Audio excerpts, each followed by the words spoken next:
Pernah nggak sih dikomentarin jelek sama orang, dibilang sok suci, nggak guna, atau bahkan dihina tanpa alasan? Rasanya panas di hati kan? Tapi, kalau kita lihat firman Tuhan, Yesus sendiri pernah dihina, dicaci, bahkan disalib, tapi responnya luar biasa.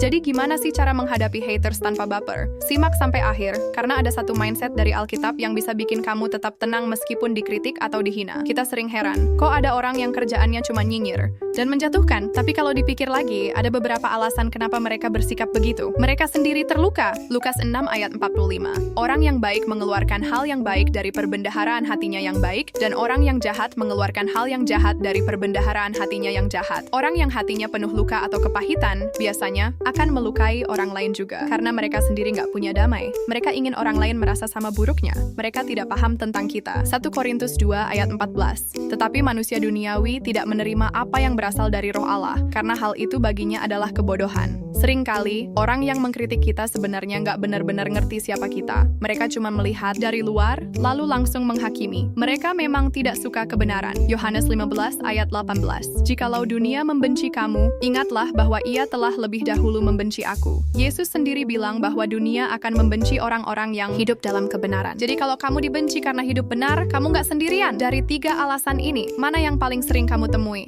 Komen di bawah ya.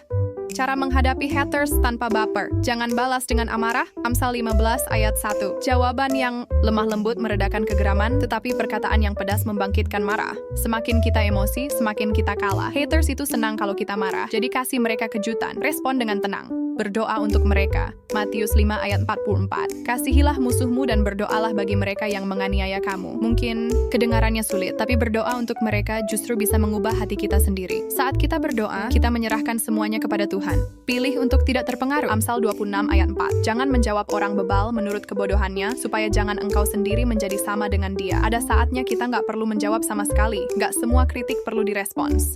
Kadang, diam adalah jawaban terbaik. Ingat tujuan hidupmu. Kolose 3 ayat 23. Apapun yang kamu perbuat, perbuatlah dengan segenap hatimu, seperti untuk Tuhan dan bukan untuk manusia. Kalau kita tahu tujuan kita dalam Tuhan, omongan orang lain gak akan menggeser kita. Fokus aja pada panggilan kita. Mindset. Kuat dari Alkitab untuk tetap tenang. Mindset yang akan bikin kamu kebal dari haters. Jangan fokus pada apa yang mereka katakan, tapi fokus pada siapa yang kita layani.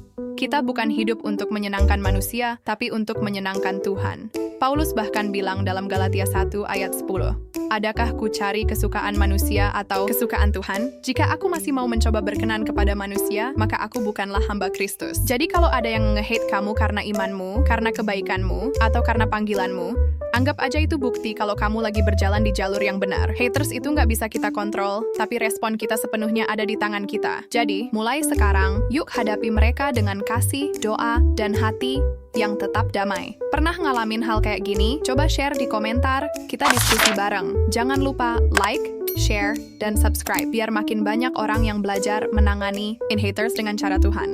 Sampai jumpa di video berikutnya, Tuhan Yesus memberkati.